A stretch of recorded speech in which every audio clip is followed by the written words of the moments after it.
the simplest and the fastest way to kill your belly fat for good. My name is Dr. Michael Diamonds, and I'm a new professional natural bodybuilder. And over the last 10 years, I've dedicated my life going through bulking phases. And initially, I was always a fat kid and utilizing that ability to build muscle in my bulking phases and going through multiple cutting phases where I try and maintain as much muscle tissue and losing all the fat.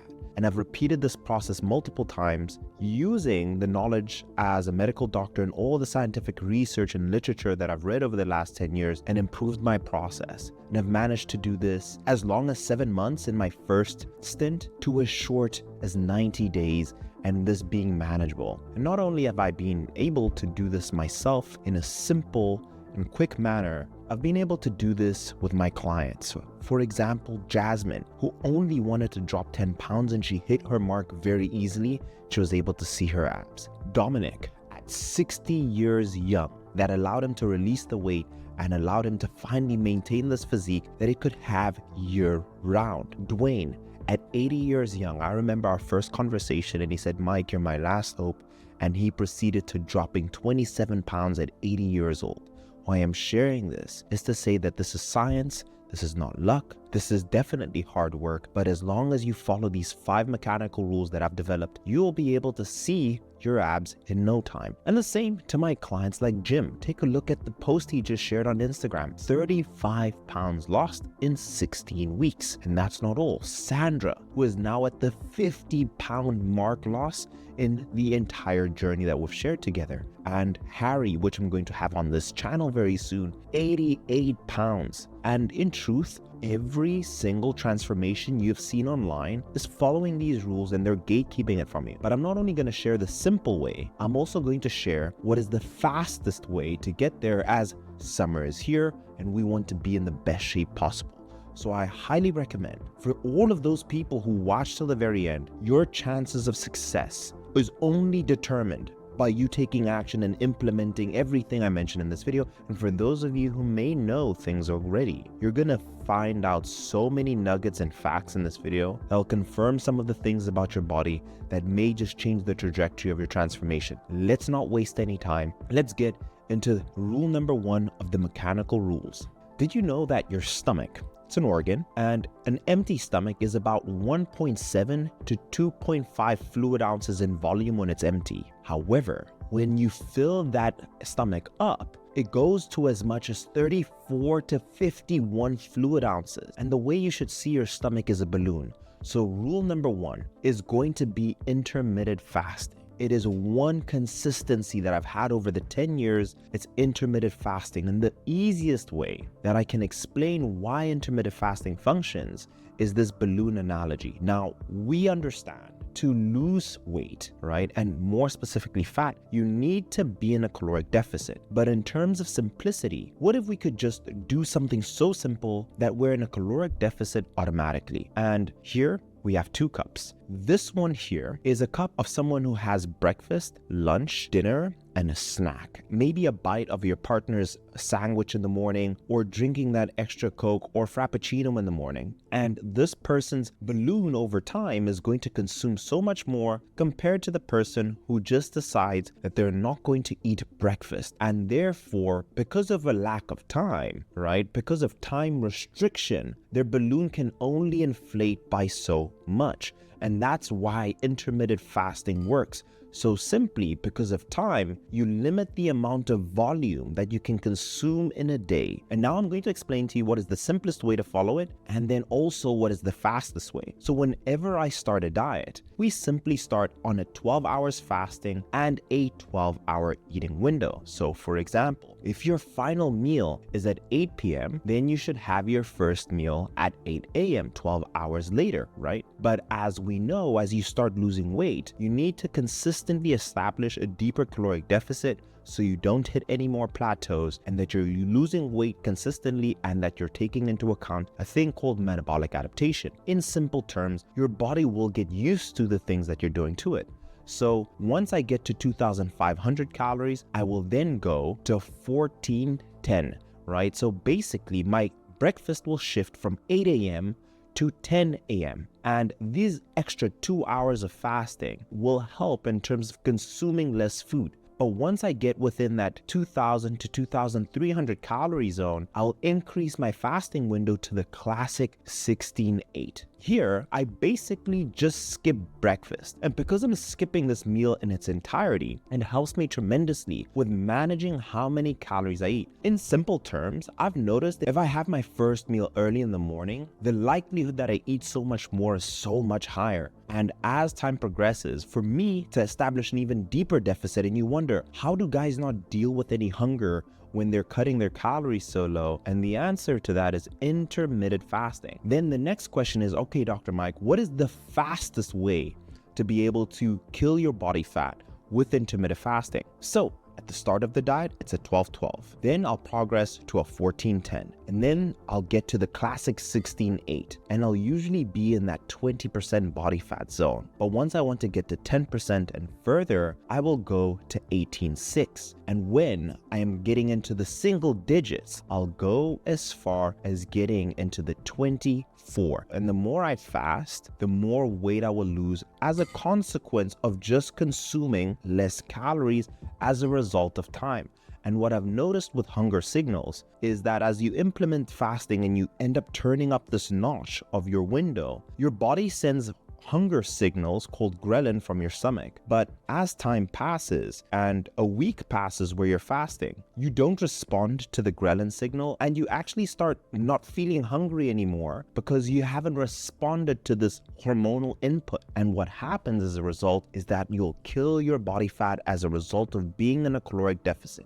And the amazing benefits of intermittent fasting is number one, your gut is so much healthier because you're not consistently putting food down. So it decreases your gut inflammation. Your body absorbs food so much better. It also enhances your brain function. Research has shown that there's an increase in production of a thing called BDNF. Basically, it increases the synapses in the brain. And I've always found myself to be more mentally clear, mentally sharp, and faster when I am in a fasted state. And this is why I complete all of my work in the morning. In terms of cardiovascular health, every single organ sees benefit from fasting just beyond the capabilities of fat loss, which is why this is going to be at the top of my list. And fasting is something that you can do when you're traveling on a holiday or you're at a military base and you don't have access to much, and simply deciding to skip on breakfast will make sure that we keep that fat at bay. And here's another extra tip that I wanted to give you guys that helps this process is in the morning,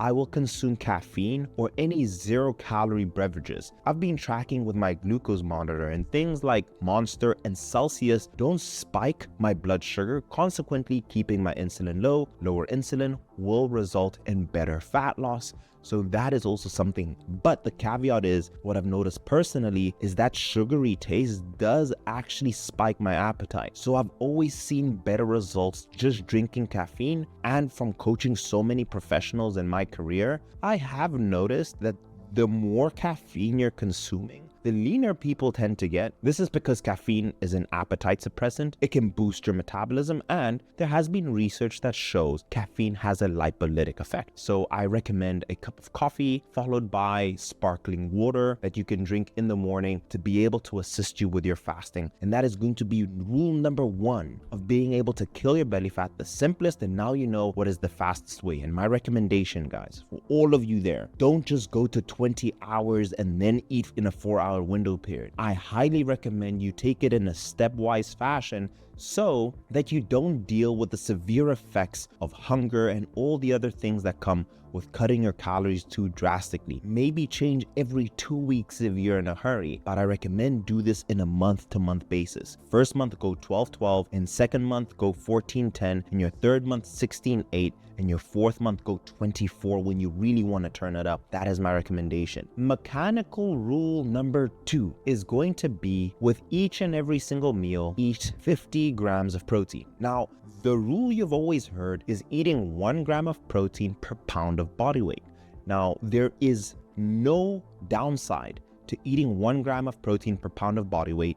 Even if some people say it's too much, there's actually more benefit. The only downside to eating more protein is if you have a kidney condition or a liver condition. If, then consult your medical physician to be able to assist you accordingly. But there's no downside on only benefits to eating 1 gram of protein per pound of body weight. And mechanical rule number 2 is going to be 50 grams of protein, and I'll tell you why. If you're 200 pounds and each and every single meal you eat, there's 50 grams of protein, you will notice that you're going to feel so much fuller for longer. And this is why the medication Ozempic has blown up so much, is because it stops you from eating in short. But protein has the similar natural effects that Ozempic does have in terms of its ability to stimulate appetite-suppressing hormones. I want you to remember this mnemonic, and this will help you forever in making sure you hit your protein intake. 2 scoops of whey protein is equivalent to 50 grams of protein. 6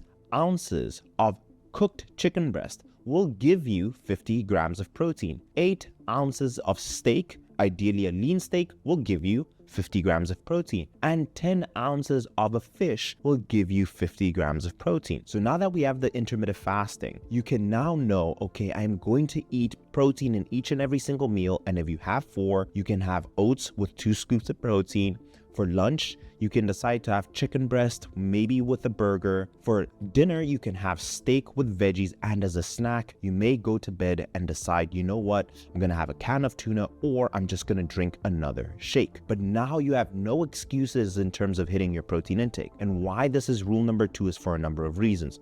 Number 1, out of all the macros you'll eat, protein has the highest satiety effect. It will make you feel the fullest for longer. That's why you've never heard someone say, hey, I got fat off eating chicken breast and steak. So protein will help you in terms of satiety. Protein will also boost your metabolism. Comparatively to the carbs and fats, which is a sexy way of saying your body burns the most amount of calories digesting protein compared to carbs and fats. So this way you know, okay, I'm also boosting my metabolism. And then finally, the most important one, breaking down protein will give you the building blocks necessary to build muscle. The way I like looking at it, it's the cement to your muscle, and it allows you to consistently add layers over time. And this way you can reduce the risk of losing muscle while you're losing fat. The next thing, and if you ask me, Dr. Mike, what is the fastest way that I can lose weight? And something that I've been doing with a CEO diet is, with every single bodybuilder and every single lean Instagram influencer you'll see, is that they will always go from a high amount of carbohydrates, and the number 1 macronutrient they consistently cut is carbs. And you will go from 300 in the beginning of your diet all the way to sub 100 calories. So my recommendation is, for the fastest way, is to make sure all of your carbohydrates come from whole foods. And if you want an even quicker way, what I do with a CEO diet is I make sure I'm eating a minimum of 50 grams of protein, and I'm always eating a salad to the side as my source of carbs. And what this does is it will keep my insulin low, and we know if I can do that, it will enhance the ability to lose fat. So over time, decreasing your carbohydrate intake will be the best bet. But my recommendation for you is, if you want to be meticulous, track it using an app like MyFitnessPal, Lose It, Macro Factor, which will track it for you. But if you want the fastest way with the CEO diet, something that I do is, it's going to be steak or chicken or fish that I mentioned, and a bowl of veggies. And this is what I always do in the last 6 to 8 weeks of my competition prep to get into single-digit body fat. And because it's low calorie, it's going to fill me up, and it's going to give me all the micronutrients that I need to be able to function adequately. Again, my recommendation for a sustainable transition is, do track your carbs and over time slowly decrease it. But if you want it the fastest way, switching all your carbs for whole foods, especially veggies and non-starchy veggies, and having as much of that as possible will help you. Step number 3. That will assist us in losing this fat so much quicker. And this weight you're seeing here, and if you guys watch till the end, I'm actually going to show you how to build the most amount of muscle possible. So if you thought these tips were good, the ones I'm going to share with you next is going to be incredible. Now, this is what 5 pounds of fat looks like and what 5 pounds of muscle looks like. Now, let's picture that this here, for the sake of this video, is a pound of fat. Now, research has shown, right, to burn this pound of fat, and the way they do it is that they burn the fat and they make a calculation to figure out how many calories is in this, right? How much energy stored is in this. And the number is 3,500. This is why you hear, to burn a pound of fat, you need to burn 3,500 calories. And in a week, 3,500 divided by 7 days, it's 500. But did you know for the average male and female, you burn roughly between 400 to 500 calories daily if you walk 10,000 steps. So this is my mechanical rule number 3. And it's the simplest exercise anybody can do because we can all walk and there's simply no excuse. Just make a plan to wake up earlier to go and walk. And the simplest way to make sure that you're burning that 500 calories a day, which will give you an extra pound a week, is by walking. Now, 10,000 daily steps each and every single day consistently. Get an under the desk treadmill. Walk to the gym when you have the chance. If you can, wake up early and walk with your partner. Not only is it fantastic for losing fat, research has shown that your body primarily loses fat as a source of energy when you're walking compared to running. And that's the simplest cardio that I can give you to do. And if I can get everybody to do 10,000 steps, it will be a massive win. And all the clients I've ever worked with, I tell them, hey, this is your insurance policy, because once you finish this rigorous diet, walking 10,000 steps will make sure we keep that fat off at bay. And again, if you're walking 10,000 steps a day, that's 4 pounds of fat in a month, granted that we keep everything consistent. Now you may be asking, okay, what's the fastest way? With all the clients that I showed you before, when they have seen the best results is when I've seen they get to a point where they're like, hey, I'm gonna try and shoot for 20,000 steps. And the reality is that you're just moving more. So if you want the fastest way, I recommend set yourself a goal of 15,000 to 20,000 steps. The downside is that walking will tap into your time in your day. But if you have it and if you can be smart, like walking during your workout, walking whenever you get a chance, cleaning your apartment, just being conscious of how much you're moving, you will notice that it's so much easier to lose the weight and you will be blown away by how much fat tissue that comes off. And again, fat loss is the nice byproduct. But when you walk, it's better for blood flow to your brain. You have more ideas, better mental clarity. Walking is a task that you can do with a partner, so it's an amazing chance to socialize and catch up and get rid of the phones. It's also great for your mental and cardiovascular health. So walking a minimum of 10,000 steps, but if you want to go fast, going 15,000 and above is the recommendation that I'll make. And again, the only downside is that maybe it will take up a little bit more time, but if you just become smart and move around when you can and not be lazy, it will be an amazing transformation for you. Tip number 4 is going to be on the aspect of maintaining muscle tissue. The caloric deficit will make sure that you lose weight. Resistance training will make sure that we build, if not at the very least fight for the muscle tissue that we have. And with the thousands of clients I've coached, as long as you can train a minimum of 3 times a week and a maximum of 6 times a week, you're good to go.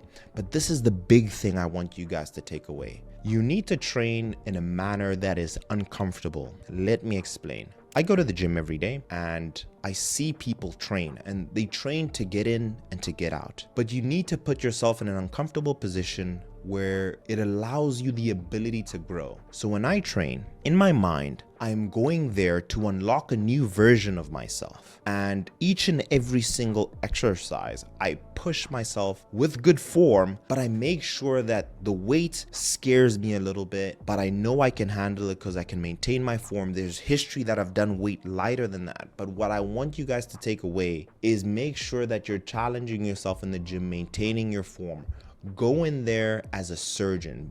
Be precise with your technique, but challenge yourself and push your limits. And for most of you guys, you can get away with just doing a normal training session in your first, second year of just training. But when you get to year 3, 4 and above, it will cost you so much more to unlock that extra muscle tissue. And what I've noticed with a lot of my clients is that because they build so much more muscle tissue, it behaves as this extra insurance policy. It's like the S&P 500. It's always going to give you a greater return over a 10-year span of having this muscle tissue.